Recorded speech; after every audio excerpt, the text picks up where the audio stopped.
Our focus today will be on Psalm 121.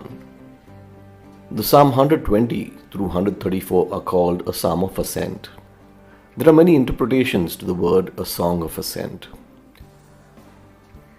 The Holy Temple courtyard had 15 large semicircle steps which ascended into the inner section of the courtyard. It is believed that the Levites would stand on these steps and sing the 15 Psalms. Some Bible scholars believe that these Psalms were sung by the Jews when they ascended from Babylon to Israel during the times of Ezra. Some interpretations are that these Psalms were sung by the Jews when they would ascend to visit the Holy Temple 3 times annually for the festivals. The Bible says in Deuteronomy chapter 16 verse 16, and we are told, 3 times a year all your males shall appear before the Lord your God in the temple which he chooses, at the feast of unleavened bread, at the feast of the weeks, at the feast of tabernacles, and they shall not appear before the Lord empty-handed.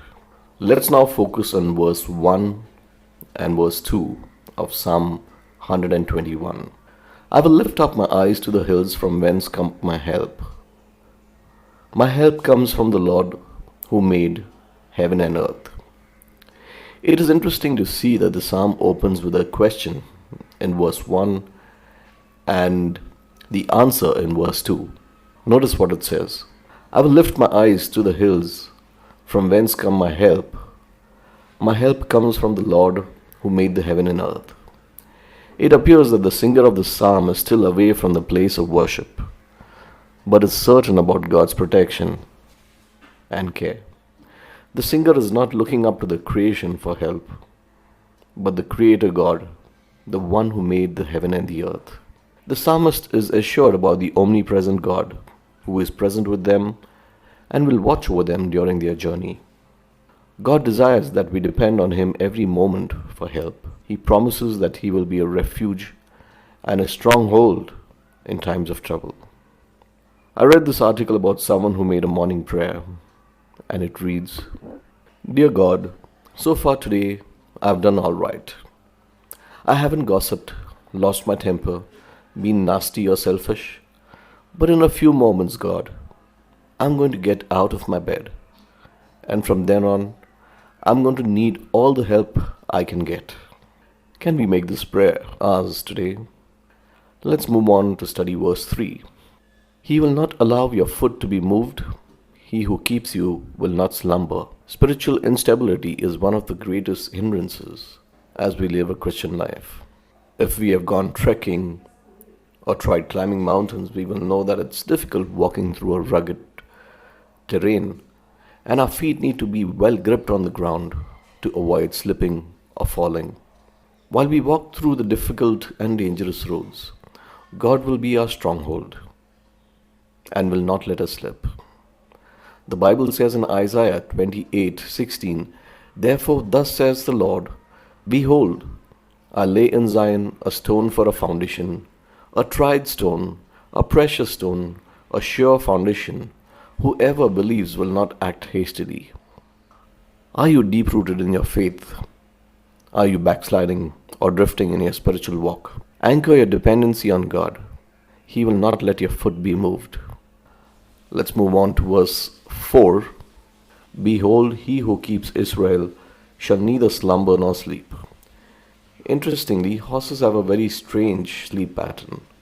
They can sleep for about 2 hours a day while standing or lying down with their eyes open or closed. Did you ever try doing something like that? You would never succeed. Let us take courage that our God remains vigilant at all times. He is awake and watching over us. He will never sleep. The Bible says in Proverbs 15:3, The eyes of the Lord are in every place, keeping watch over evil and good. Let's move on to verse 5. The Lord is your keeper. The Lord is your shade at your right hand. The Hebrew word for keeper here is translated as to keep, guard, watch over, attend to carefully, and to preserve. In the hot of the day, notice it does not say God will send the shade, but rather He will be your shade. Let us hold on to it. The right hand symbolizes strength, a place of authority. Let us take courage that God is watching over us 24/7 and is your shelter and shield from all dangers. Moving on to verse 6, the sun shall not strike you by day, nor the moon by night. The sun and the moon are both God's creation. Exposure to fierce heat by sun was a great concern for the Middle Eastern travelers. It could cause dehydration, heat stroke, or even death. Nor the moon by night refers to the sudden cold which follows the intense heat of the day.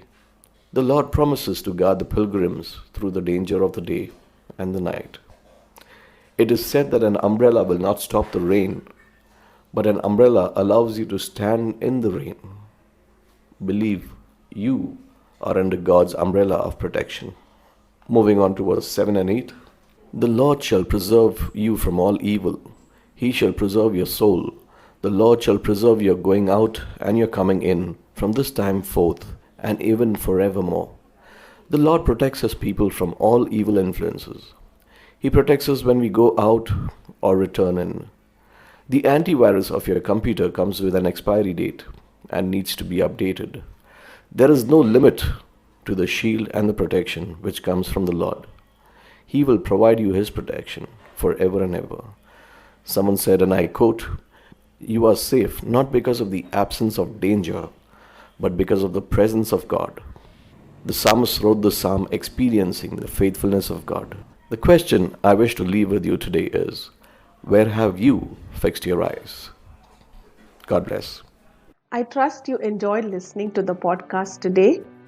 We are here to stand with you in your time of need. If you have a prayer request you would like to share with us, please WhatsApp us to 6364252164.